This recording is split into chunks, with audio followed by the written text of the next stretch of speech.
fiction, science fiction, horror, fantasy, crime, LGBT, thriller. You have now entered the House of Mystery with your hosts, Eric Shapiro, David North Martino,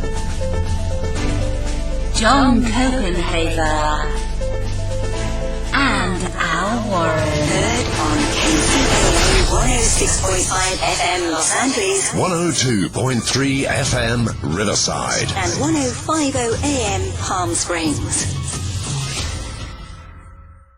Today we have a newer author, it looks like, but we'll find out. Andy Gallo, thank you for being here. Thanks for having me. Appreciate it. So, Andy, where did it all begin for you? It looks like you've written 3 books this year. How did writing start for you? So it's kind of a misnomer because I actually have been published author for 10 years now, with almost 10 years with my fantasy books. It all started on Gay Authors website, and I'll plug them because they've been really amazing for helping, LGBTQ authors get started. I needed a hobby. I literally needed a hobby that would occupy me at night because I don't like television. And my husband said, "You've always wanted to write. Why don't you do it?" So I started writing for him, and that's where it started. Now you write all fiction, right? It's all like fantasy and fiction. Nothing true.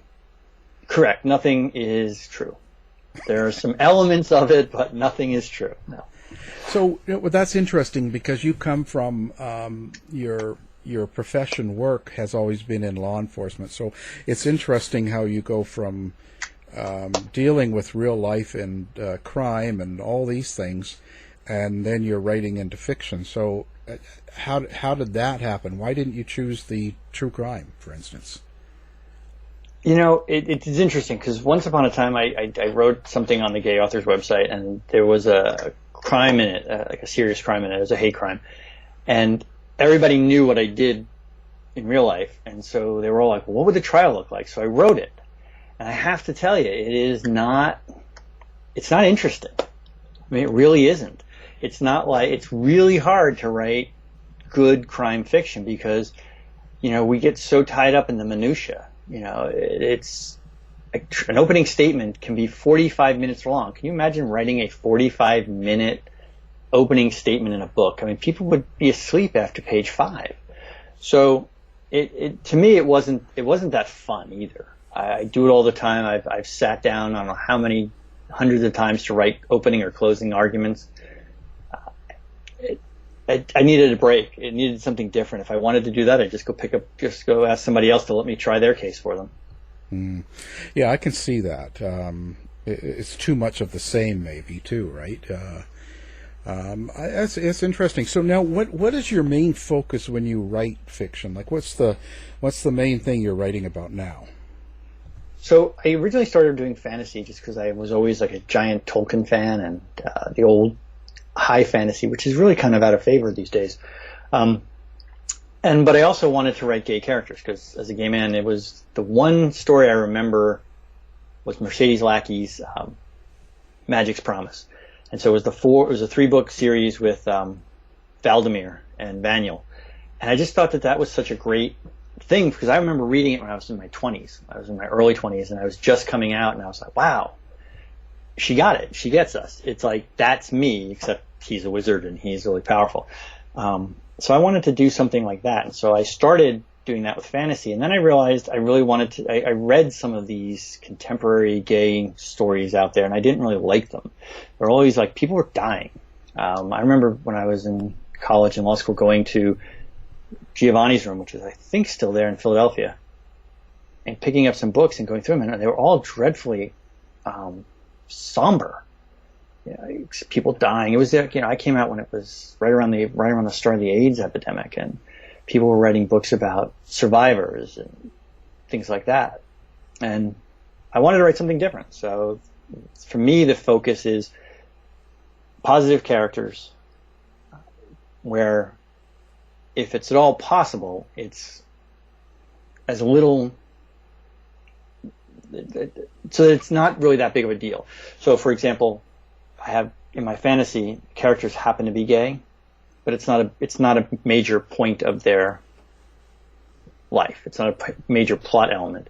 Right. And even for the gay romance, which is under the my Andy Gallo books, the fact that the person is gay isn't that big a deal. It's really just two people trying to get together. They could be two women, they could be two men. So it's the same. So you have a lot more content in that way. The fact of being gay is just more of just another element. Yeah, I've been really, really, really lucky in my life. Parents didn't blink. My work didn't blink when they found out. It's never really been, in my life at least, it's just there. It's no different than when my brother got married. My husband and I got married. My brother was there, my best man. When my brother got married, I was his best man. It's just never been a big deal. It's just a part of who I am, and I guess I'd like to convey more of that. So I've been very lucky that that's how my life has been, and I like to see that people can. I'd like to have it so that people could see that it is possible to do that. You don't have to. It doesn't have to be as horrible as it is at the moment for them, if that's a thing. Yeah. Well, it's certainly kind of in a weird state right now, but I think that I'm about the same age, a little bit older, but I grew up between Canada and the U.S., and on the Canadian side it was no big deal and nobody cared.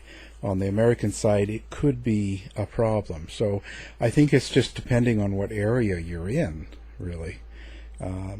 That's interesting. So what made you get into law enforcement? I like to argue. I do. It's just how it is. And I don't know the Canadian system that well. In the American system, the people that go to court the most are the criminal people, the criminal lawyers. For civil lawyers, you can be 2-3 years on one case and never see the inside of a courtroom. I'm in the courtroom like every day. Even right now, I'm in virtual courtrooms. But before that, we're in court every day. I like that element. I like that. This kind of goes back to something we touched on before we came on the air. For me, I'm still old school. I had paper files. I liked the whole concept of here's your case, go try the case. And so for me, thinking on my feet and being able to process what comes in and push it out in a way that makes sense, to me that was what I liked doing. And so I had internships when I was in law school. I did some with civil, I did some with criminal, and I did one with the U.S. Attorney's Office with the city I went to school in. And I just found I liked it, and that was what I was good at, and that's where I've been ever since. And so I'm not with the U.S. Attorney's Office, but I did an internship with them, but I've been a local prosecutor now for almost 25 years. It's interesting. I think they're similar. The Canadian and American systems are similar, but I think the Canadian system is a little more protective and more private, and definitely under-policed. Whereas in America, I find it to be over-policed and over-court. Too much. They're opposite in that direction, but I don't think they're too much different on how they try these cases. I've done 16 true crime books in my life now, and I don't find a huge difference in the process. Okay, but some subtle differences. That's interesting that you. So, and you get into writing. Do you think there's a real? Is it hard to write as a gay author, or do you think it's pretty common now? I think it's interesting because in a gay romance, I don't know the percentages, but it's extremely high. Most of the authors are women, and there's very few male romance authors. So it's hard. It's hard to say. Is it hard?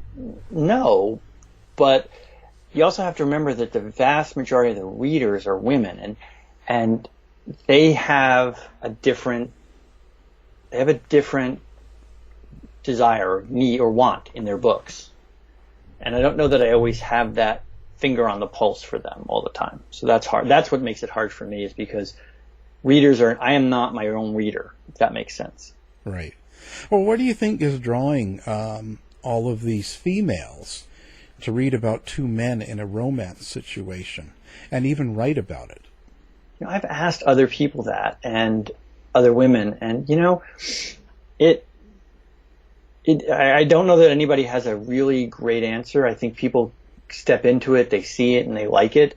And I have to say, there's two camps on this. Some gay men are like very upset that the majority of authors are women, and others are great. I'm happy to have them. I'm kind of in that second camp, because they really did bring it to them. It's not mainstream, so to speak, because male, female, the heterosexual romance is just a huge industry compared to gay romance. But without them, without people like all these top-selling female authors, it wouldn't be even as much as it is now. And so I think they do it because they enjoy the romance. It's slightly different than the male-female. There is definitely a different dynamic between two men versus a man and a female. It's interesting. I see this more now that I'm a father and I have a daughter.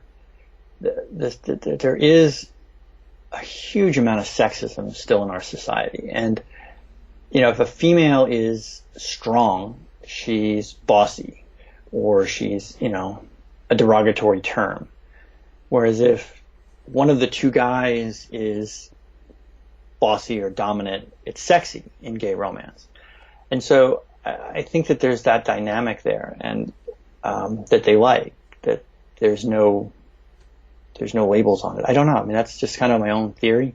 But I ask a lot of writers that, and I heard once an answer that sort of sticks with me, that when you have two men in a romance and in a book, in a setting where you're writing about it, it tends to be more intimate, and a lot of straight women especially don't find that in their men. In their world, a lot of the men that they're married to are not as, let's say, romantic or intimate, word-wise. Okay, that makes sense. That's kind of what I was. That's kind of a little bit where I was going with it. That there's a different dynamic between men and women. Yeah. And it's not the Fabio thing. No, it's really not. Oh, that's so. Now, you said you were writing about some more not so much romance before this. It was more fantasy. What do you get the most satisfaction out of? I like them both, to be honest. I wouldn't do them both if I didn't. They're very different exercises, because in romance it is really all about hitting the tropes, because romance reading is really comfort reading. You don't read a romance to see the main character die horribly anymore. That's the tragic gay literature from the 70s and 80s. So it is very much, you've got to hit that happy ever after. You can have some twists and turns, but at the end of the day, your two main characters had better be together, otherwise you're going to, it's just not going to be satisfying to the reader. So the hard part in that is finding things that are different, because, every story's been told, every trope's out there, sort of thing. So you've got to put your own spin on it. So that, to me, is satisfying when you get people to come back and say, wow, I really, really like this one. And whereas with fantasy, creating the whole world from scratch and having people come back and go, wow, I really felt like I was there. That, to me, is what's satisfying. So they're different things for different sides. I really like them both about the same. So now these three books you've written, it's Better Be Sure, Better Have Heart, and Better Be True. And now they were all put out a month apart, it looks like. So now that obviously is a part of a series then. Correct. So what's the premise of this with three books like this? So they're the interesting thing is there's only the only connection to the among the three. Well, there's no common trope between all three of them. So like book one, which started it, is more of a out for you, so to speak, if you're talking about the tropes. One main character is out, one main character is not. One main character is still in school, one main character is working. The main character who's in school is at we kind of made the school up, but in my mind, it was one of those mainline schools in Philadelphia, like Swarthmore or Bryn Mawr or Haverford, where, it took more money than my father made in a year for me to go there if I was going to go. And so those kind of things. And so that was like the first book. And then the second book, we really shifted and we started to really hit the tropes that people wanted. So the second book is enemies to lovers and rich guy, poor guy. And so that sort of thing. And then in book three, it was fake boyfriends and close proximity, shared bed, that kind of thing. And the only connection is they all the main characters, at least one of the main characters in all three of the books, went to this fictional university that we created, which is Harrison University, which is Harrison campus, where King's from. So they're all very much in the standard romance, happy ever after, that kind of thing. So now, if I'm right, you write with a co-writer, and I think you were saying that they live in Germany. So is that true? And how does that work when you write with someone that lives in a different country? So Anita Sunday is my co-author. Anita and I met on the Gay Authors website 10 years ago. And Better Be Sure was actually Better to Lose when we started it. We wrote it together for a contest on the website that won. And so that was sort of the genesis of that idea. And interestingly, when we started writing that, she lived in Germany. Then her husband got transferred to Pittsburgh, which is a 4.5-hour drive from where I live in Maryland. And she spent a couple weekends, like her and her husband would come down and they would spend the weekend with my husband and I. And she had her child she had one son at the time, now she has two. And so when we first started writing, it was, okay, we had this 6-hour time difference, and then we were like in the same time zone, and then we were actually even in, driving distance. So that really cemented our working partnership. And then we both kind of split off in different, and went different directions. I went straight fantasy, and straight fantasy is the wrong word. I went into just fantasy without the romantic element, and she went into romance. About 3 years ago, we got back to, we started just kicking this around because, I really wanted this story to get out. We had a lot of fun working on it. It was sort of like my, for lack of a better term, coming out into publishing. And I said, why don't we just do it? And she's like, okay, but you can't do just one. It has to be more. You have to hook people into it. You have to give people a reason to buy all three. So we set out to do the 3-book series.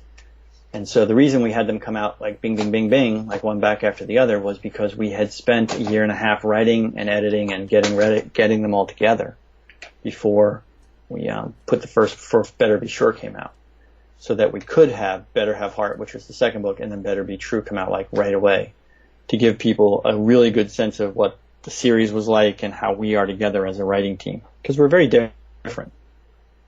Right, different points of view here. So what do you, when you have characters, where do they come from for you? Like, where does a character that you create and write about come from? Is it like complete imagination, or is it someone you've known, or maybe someone you see in a coffee shop once talking, or someone you've worked with and it sparks that character? Or explain your process there. So it's very, I don't know if you asked me before or online or when we were offline, did I ever write about true characters? And so the two main characters in Better Be Sure are Jackson Murphy and Edward Knowles. And Ed is sort of an ex-boyfriend of mine, sort of. When I had my first job out of law school, I worked in a small county in Pennsylvania. And I met this guy who was a heating and cooling guy. And I won't give you his name or anything, but he just really rocked my world. And then he went back to his girlfriend. So that ended that really quick. But, that was the genesis for Edward Knowles. I mean, Edward Knowles is a heating and cooling guy working his way through college. And so that's where that one came from. Book 2, one of the main characters is, Darren Gage is the Darren Gage the fifth, and his great grandfather founded Mid-Atlantic Standard Oil, right? Which is just a made up kind of like Shell Oil at the time, or which was out in Pennsylvania. But I actually met a guy who was an heir of the Sunoco, the Sunoco family, the Pugh family, and I didn't go out with him. He and I didn't fit, even though he wanted me to go with him in his helicopter. Which is a really interesting story. It's like, somebody wanted to take me in a helicopter, and I said no because he was also doing cocaine, and I was like, dude, I'm a prosecutor. Just bad optics there. Yeah. But that's kind of where the genesis for that character came from. And then in book 3, Better Be True, Nico Amato's family owns a bakery in Brooklyn. Well, my great-grandfather, when he emigrated from Italy, had a bakery in Brooklyn. Now, it didn't survive. My great-grandfather retired from it, and my grandfather never took over. And in the book, the bakery took off, and it's like one of those Italian bakeries. And so Nico is roughly based on, there's some elements of it that I would say are my life, but very few. But it's, I don't know how much you know, the whole New York Italian experience. And there's a line in the book where Nico says, I was 16 and still thought that you called prosciutto braciute. And it's like, yeah, that was me. That was how it was. I was 16 years old when I finally realized that some of these words that my family used for things didn't exist. And so that was sort of like one of the key elements of that book. So a lot of it comes from like different, genesis of the characters come from different aspects of my life, I would say. But how do you develop that? Like, so when, the cocaine snorting helicopter flyer, you only know a certain amount about that person. And so you move on and you're writing.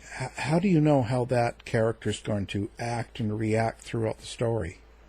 So I would not say in any way Darren Gage is mirrored after this person I met. It was just the concept of a person from like a Rockefeller, so to speak, or right. And so this was like somebody it was kind of almost like Getty Oil, like in the 70s and 80s, John Paul Getty owned the company basically, right?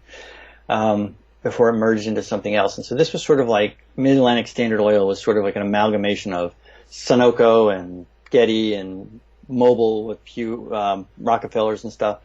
So Darren is nothing like that person, but the concept of like where would he live and what would his family be like and where would, what would the company, how would it, have evolved. So those kind of things kind of mirror like reality, but they're really not. So it was just sort of like here's a character and write a story for him. And so. So what do you find the best part of publishing is right now? The experience of publishing books. What's your favorite part of it? Favorite part is I recently took all 5 of my fantasy books and put it into like a box set, and I've had people write to me and tell me how much they enjoy it. And at the end of the day, I mean, I don't make bank on this. I'm not retiring. Hopefully I make enough money that I can just put it aside for my daughter to go to college with, and it won't even pay for college. But it's really hearing from people that say, I know it sounds very cliched, but it really is just an amazing feeling that somebody writes to you and says, wow, I really related to that book. I really liked that book. Your world building was great. Or this book was really sweet. I really enjoyed it. I couldn't put it down. That to me is, if you're not going to make Nora Roberts money, right? You're not going to have $400 million and own your own town in middle of Maryland. That's about the next best thing you can have. is to know that you've actually had people like what you're doing, and they like it enough to tell you. I mean, how many times do you like something but never tell them, versus take the time to sit down at your computer and write to that person and say, hey, what you did, that was great. I really enjoyed it. So it's really about interaction, about people reading and your feet and kind of feedback. So what happens when you get kind of a negative one? I don't read them anymore. I mean, I don't, because, this isn't something that happened to me, but I remember a friend of mine who lives in Maryland was complaining because people were giving her guff about something she put in a book. And they're like, that couldn't happen. And she's like, somebody, one of her gay friends said that happened to them. It's a real something, right? And it's funny. Like, I will say that, like, people say that, like, oh, I've gotten dinged for my editing. It's like, did you hire an editor? Yeah, 3. You're never going to please everybody. You just can never go into this thinking everybody's going to love your book. And I mean, I've read books that people rave about, and I'm like, I can't read this. So I take it with a grain of salt. I don't, unless it's a personal attack, and I've not really had any of those. I just have to you have to go back to, you can't please everybody with your book. Your book is never going to get 100% approval rating. And just look to see the ones that do like it. Yeah, that's probably true, right? Yeah, you can't please everyone with everything you do, right? It's just not going to happen. Or go look at Tolkien. Go look at Harry Potter. Look at how many 1-star reviews there are. There you go. Right. I mean, Potter, Tolkien, right? Like 1 star, you're going to give the Lord of the Rings 1 star. Why? Because it just rubs somebody the wrong way. Yeah. I get them all the time. I'm always rubbing the wrong way. But as an author, you can't. You write the story you feel. You write the story you see. You write the story you want, and then you hope that more people like it than not. And so what's more important to you? Is it the actual story or the content of the story, or is it perhaps the literature itself? Just to go, this sort of like gives you the progression here. When we wrote Better Be Sure, it is more literary fiction than romance fiction. And what I mean by that is we were very conscious when we wrote that book that we had a main romance. We had a sub-romance between the main characters, like foster brother and his girlfriend. Then there was another friend that she found a boyfriend. So there were a lot of these little subplots in it. We only did it from one perspective. We only did it from Jackson's perspective, not from Ed's. And it was very literary. And it got the worst reviews of the 3 books because it wasn't romancy enough, as I would put it. So for me, it's telling a story in the way that the audience wants it. And if I can't do that, I'm not going to write it. So, for example, fantasy is very different from writing romance. Romance is very formulatic. There's a trope. They meet, they fall in love, something happens, they resolve it, they live happily ever after, which is a real oversimplification. In fantasy, it can be any number of things, and the main character could even die, right? Like in Star Wars, Obi-Wan Kenobi dies, not the main character, but he was like a beloved character. Dumbledore dies. Actually, I'm probably spoiling it for people now who haven't seen either of those. Wow.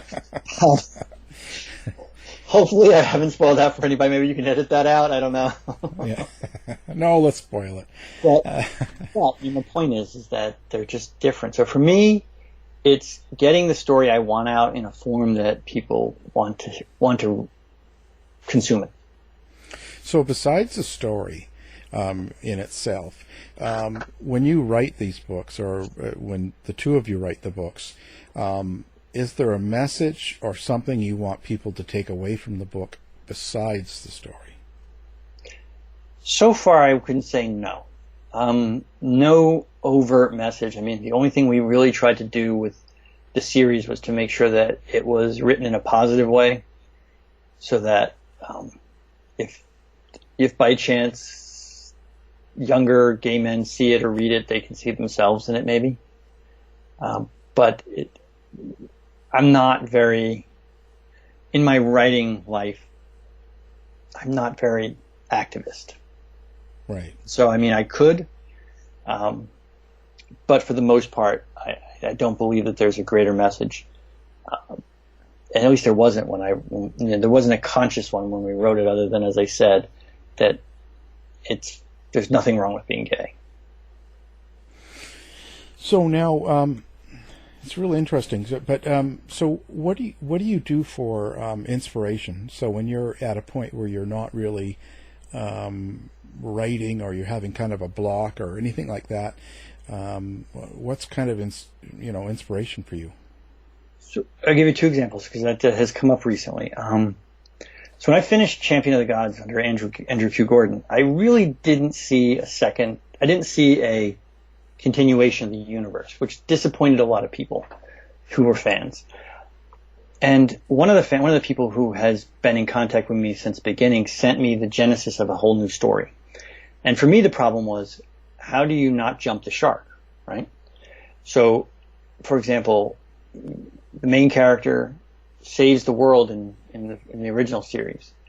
And how do you top that, right? You have the ultimate bad guy. You have the Sauron, so to speak, of your world, and you defeat him. What do you do for an encore, right? And so this person actually gave me a really good idea, and he's gonna help me. He's gonna like consult with me when I write it. He helped me see beyond my own limitations. And my own limitations were, how do you have another epic situation without saving the world again, right? The same way. And his response was, don't. Make it more character driven. Make the stakes less grand for the world, but more dire for the individual, so to speak. And so narrow it down to what would happen if they fail. And so it's actually a really neat storyline, so I want to take it and run with it. For the other stuff, for my romance and stuff, see, that's really difficult because I have 101 different characters I could write about. And half of them have just truly mundane lives, sort of like my own. I get up, I go to work, I take care of my kid, my husband and I are together, we walk the dogs. It's not Hollywood. You're not going to put the two of us on the front page of in a movie and say, wow, this is exciting. They're going to be like, okay, that's what we do at home, right?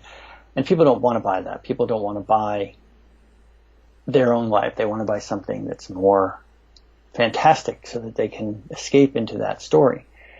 And so what happened was, we were looking for where to go with the series after book 3. And we tried to do something, and I have to tell you, I thought it was dreadful.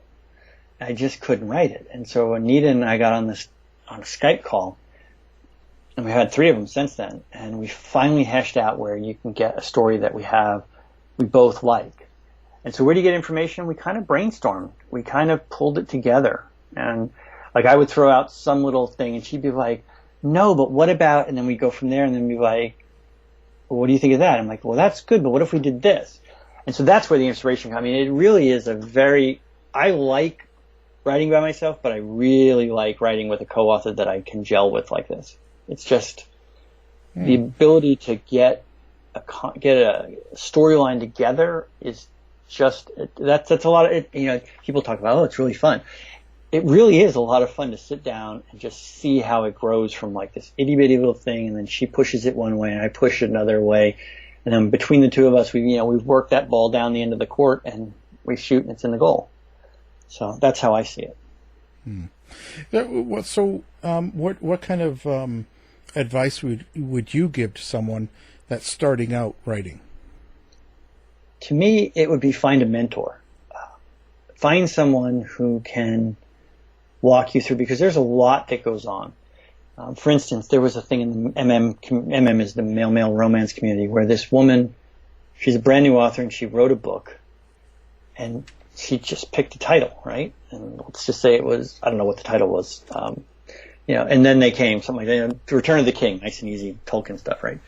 And as she was getting ready to do everything and she got the cover made and stuff like that, she came across an ad for a straight romance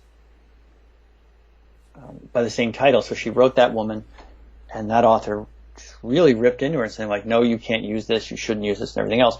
And that's something that she probably, which I felt bad for her because, she really got a very negative response on it, and she shouldn't have. But, you have a mentor who's more experienced and can help you navigate certain things to tell you hey, did you think about this? Did you look into that? Have you checked this? Did you search that? And at least I can only say from the the male romance of the LGBTQ community, there was even somebody who posted today, my competition is not my other authors. And so people are very, very, very willing to help each other. And so take advantage of it.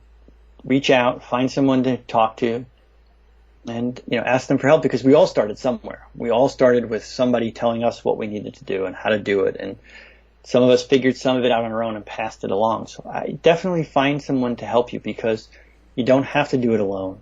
And there definitely are things that you don't know as a new author that you really need to know before you sabotage things. Like I would say Anita's fairly experienced. I've been doing this for a while as well.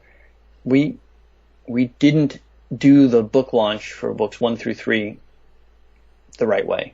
We pre-ordered book 3 far too long, and so Amazon didn't give us the rank it should have gotten. It's almost like a rookie mistake, right? And people told us afterwards, yeah, this is what you did. I'm like, yep, we did that. And I'm like, yep, that's what did it. So if a new author came to me, I would say, okay, don't put your pre-order up for more than 2 weeks. And things like, just little things like that, where you can help them get a better result. Do you think it's harder to publish or get a book published being gay? Or having gay characters, let's put it that way. So when you're writing about a gay couple or a gay a person that's saving the world or whatever the situation is that a harder book to sell and publish than it would be if that character was straight? 10 years ago, I would have said yes. Now I don't think so. I think now what they're really now I don't think it's nearly as hard. There certainly are people that say they will not buy your book. I remember you look on someone, I think they got pulled by Amazon, but I'm not sure. Whereas somebody read the first 3 books in the series, and each one they wrote gay. Stop the gay expletive in this book, right? It's like, that was like book 3. They were like, stop with the gay, And I'm like, you read the first 2 books. Why did you read book 3 if you didn't want that, right? And so, I mean, yes. So there is that element of it where there are people that will just ding your book because it has gay characters. I remember when the box set came out for the Champions of God, the very first review was a 1 star, and it said, don't waste your money, this is the Bow Wow Award, right? And really, I mean, it's like, okay, I mean, sure, you didn't like it. And so I don't engage, right? I just do not engage because it never turns out well. But somebody else I know, one of my friends or a fan of mine, I would say friend, but they're really a fan that wrote me, and they said, yeah, they actually looked into it, and it seemed like the person didn't like gay people. Yeah. So, yes, if you're publishing, you have to understand that there's going to be a segment of the population that just is not going to read your book because you have gay characters. I look at that as, it doesn't, if you write Christian books, there's going to be a segment of the population that won't read it because they just don't want to deal with that, right? So there's always a segment of the population you are going to turn off with your book, probably. Yeah. And so, you're putting yourself out there, right? You're published. You're out in the public, right? So that's why I say, do I think it's more difficult anymore? No, because it's just another element that turns off some people, and so there's always, it goes into the calculus, but I don't think it's a nail in the coffin like it used to be. Do you feel a personal attachment to your characters? Yes. Yes, I named my dog after one of them. Yes. Okay. Yeah. I do. It's especially like for the fantasy series. I spent 10 years writing that series, and I could tell you what the character likes for lunch, what he doesn't like. It's just one of those things, and it lives in my head. And I didn't know just how much I was attached to them until I told you this fan gave me this concept of a book, and my first thought was to say, well, it's your idea. I don't want to steal it. Why don't we write it together, and you can be the co-author? And somebody pointed out to me, like, do you really want to let somebody else write your characters? And like almost immediately was like, no. And so, yeah, I do have a personal attachment to them. You know, it's funny. When we interviewed J.D. Horn, he said that if you ever found yourself in one of his books and you were killed off, you're someone he really doesn't like. and that can go from someone very, very that you met just on a chance encounter to someone you've known better. So he said, someone can be really rude to him in a store or something like that, and he takes and makes that person into a character and then kills them. Do you find that with yourself? Do you get that involved like that way? No. No. No, I thought it was funny. It is a good idea, actually. Yeah, I think it's a way of therapy. I haven't thought of it. I don't kill a lot of people in my books, Well, now you know there's a reason. Well, sometimes people die in a romantic. Maybe it's the neighbor or something. I don't know. Yeah. That's just too much effort for me on that point. No, I just haven't really. I haven't. And Well, who's your favorite writer then? Like, or do you have a favorite or a favorite type of book you like to read? That's maybe not romance. It could be anything. My favorite books I read in terms of fantasy books is Mercedes Lackey. I mean, for so many reasons. Just not only because she was the first person who ever read that put gay characters in the book, but her worlds are just so incredibly detailed. I mean, she has an almanac for her worlds, and I almost feel like she lives there and she just comes and visits us in this world. I just really like her books quite a lot. From romance, the problem with telling you which my favorite romance authors are is I have a lot of good friends in the romance community, and I'm not gonna leave one of them out, but I will do a shout out to the one I was never a fan of westerns or cowboy books until I read B.A. Tortuga. And she writes gay cowboys. And I just really, whatever she puts out, I read. And she and I are going to write a series together. So that was really that was more of me fanboying her. Than us being equals. And she said yes. I was like running around the house. I was all excited. But I really, if you like the cowboy kind of, and if you haven't read the gay cowboy thing, you should, because it's just so different than most of the contemporary romances you're going to read. So I will give a shout out to her because I really just like her stories. So what kind of things do you do for a good time? Like what, outside of writing and work and all that stuff, when you want to, I don't know, unwind, or what does Andy like to do? Baseball and soccer. I'm teaching my daughter to play both. We do a lot of that. We go swimming a lot. It's weird when you become a parent. It changes your whole perspective on what was good. So, but before that, we would do other things. Like my husband and I would go to movies. We would go to shows, to plays, to things like that. And now it's sort of things that we can do as a family. So I'm a big baseball fan. My grandfather, my father, they all taught me how to play baseball. My father recently moved out of his house and gave me his 1940s Joe DiMaggio baseball glove, and it sits on my table right there. I can see it. And so I'm passing it on to my daughter. And so we couldn't go this year, but we would go to the minor league baseball game, which was a team near us. And she thinks that baseball is funnel cakes, ice cream in a hat, and a carousel, because they have all those things at the minor league games. But I like that sort of stuff. I go in the backyard. We play wiffle ball. We kick the soccer ball. I was always a big sports fan. Even when I was in high school and college, I played. Not much in college. I wasn't that good, but I like to think I was. But yeah, so I like to get outside. I like to do things with her. I like to teach her. I like to pass on to her the things that my parents taught us. That sounds good. Actually, has this whole thing, like, the U.S. this year, with let's say COVID and the protests and Dumb Donnie and all that sort of stuff, has that affected you in how you write or how you work around a story and characters and stuff? Do you find it helping or hurting? So far, it has really stayed out of my writing, only because I don't know how your process is, but I have probably the next 2 years plotted out, like, as of January of this year. And so it would require a whole new storyline to come in and take over. I really haven't put either of those into a story. I will tell you that the whole protests over, police action stuff, I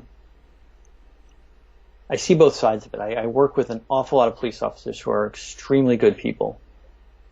And I have stories of officers who have done maybe not quite as bad as you see in the news, but where I look at it and say, I ain't charging this because I don't trust you.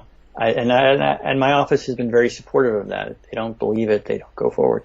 So I'm trying to stay away from that because it cuts a little too close to home, and I would rather write about something else because I don't know how it would be viewed coming from me. Does that make sense? Right. Yeah, no, totally. But I just wonder if, for me, you're right. I've got a book coming out in September, and I've got others on the works. But I just think that, but does it make it darker, or does it maybe make it harder to write something that's so happy when there's so much, negativity, let's say, or struggle or challenges going on around you? Do you know what I'm saying? I do. Yeah. I think that I really don't like bringing politics in this stuff, but I think if we have another 4 years of what we've had so far, I don't know how it could not, because I feel like, when you said you were in Canada, I was in Philadelphia in the early 80s when ACT UP started, right? Because of the AIDS epidemic and how nobody cared, and the activism. And I had people, I remember when, back then, I remember marching in gay pride parades when I first came out, because it was a matter of life and death, in my opinion, at that point. We didn't have the same protections that we have now. And so I feel in a lot of ways we're inching back that way, and that we're kind of at the precipice right now, because there's this pushback. But if the racism and the bigotry and the hatred pushes us back again, the way it has the last 3.5, almost 4 years, I don't know. I feel like things are going to get darker, and I don't know how that doesn't creep into your writing at that point, because it's part of your life. Right. How is it in the law enforcement area? Because I love cops. I've had tons that I've worked with for books, and for interviews, and prosecutors, and you name it. So I guess, do you find it an issue being gay, working in the policing part? I did. I remember very clearly when we had a car theft, auto theft unit, because back in the day, I actually, until they changed the keys, I could steal any car in the country, because I had a big screwdriver and a brick, and I could hotwire any car. I learned how to do it because of my job. And so there were a lot of stolen cars at that point. And I remember very clearly the sergeant from that unit sitting in my office making a derogatory gay joke or something. I just looked at him and I said, "You do know that I'm gay, right?" And he turned 5 shades of red. And so, yeah, it was an issue, and I've had a couple instances in my time where officers have made gay comments, and I call them on it because, like I said earlier, I'm in a very good place. My office protects us for that. And, you know, right or wrong, I have sort of an attitude of I'm the next level up on prosecuting, on police, on law enforcement. There's the officers who do the arrest, and then there's the prosecutors who could dismiss the arrest if we think it's not good, right? And so I've always kind of had that attitude of I am the next level, maybe not higher than them, but I'm just the next step. And I don't have any problem calling that out, but yes, people have made comments to me in my presence because they'll see a picture of my daughter and think I'm married, right? Right. And I am married, but they think I'm married to a woman. And so, yeah, there's a bit of that, but I'm in DC, right? I mean, DC is just a very different than, you know, it just is. You can't get away with that kind of thing. Yeah, I certainly noticed it, and I kept it hush for my first 12 books, and after that I'm sort of been more open. But it's funny because there is a challenge there for a lot of areas. But anyway, I think it's what you make of it. I think it's how well you present it, because, you know, and it also is where you come from, right? Are you protected? Do you feel safe in your position? I always felt like my bosses would have my back. And so if I called them out on it, I was safe because they were going to support me on that. So it's difficult. I can't, you know, maybe, like I said, not the right person to ask that, but I can absolutely see people that would be afraid to do it. Yeah, it's all a point. It's all a point of where you're at. What's up next for you then? Have you got something in the works coming out for later this year, or are you planning for next year? Pretty much planning for next year at this point. It was a lot of work getting 3 books out. It really was. Okay. And it was a 60-some day push. We started in the end of May, and we've been pushing through this. And it's not a full-time, I can't write full-time. I have a job, and I have now that we're at home, I'm actually part-time teaching my daughter because everything's remote where we are. Our school district is going completely remote.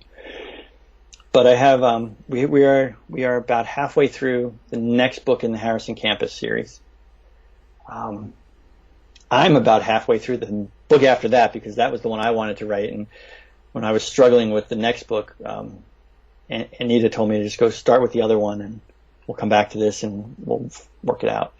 So there's at least 2 more books in the Harrison Campus series that should be out within the next 12 months, and then I have a deadline that I haven't even started really on, but a really good friend of mine who is a mystery writer. She started in mystery. Now she writes humorous fantasy. Her name. Can I give a shout out to her?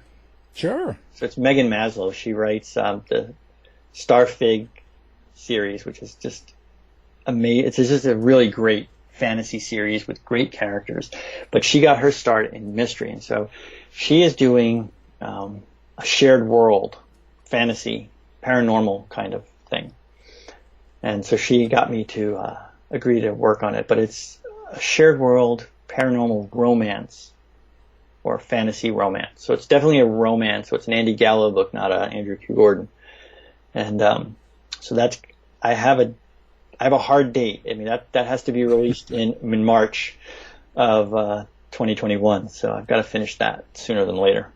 Get to work. Yes. Yeah. Do you have a website people can come find you at, or do you not do that? I do. I have 2 actually, but AndyGallo.com is my romance site. So it's ANDYGALLO.com. That's my romance site. And for my fantasy work, it's AndrewQGordon.com. So it's AndrewQGordon.com. Fantastic. Okay. Well, we're going to have that up on our website as well, so people can come find you and one click if they're listening and pick up your book or go to your website. If they can email me if they have any questions. I actually answer my emails. There you go. I'll hand out his phone number for you later too. No. Yeah. So our guest has been Andy Gallo. Thank you for being here. Thank you so much for having me, Alan. I appreciate it.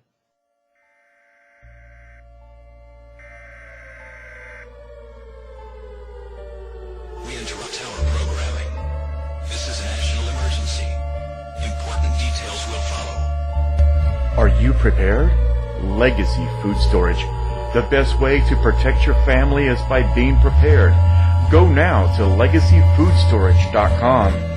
Use coupon code HOM15 now for 15% off. Quick, go!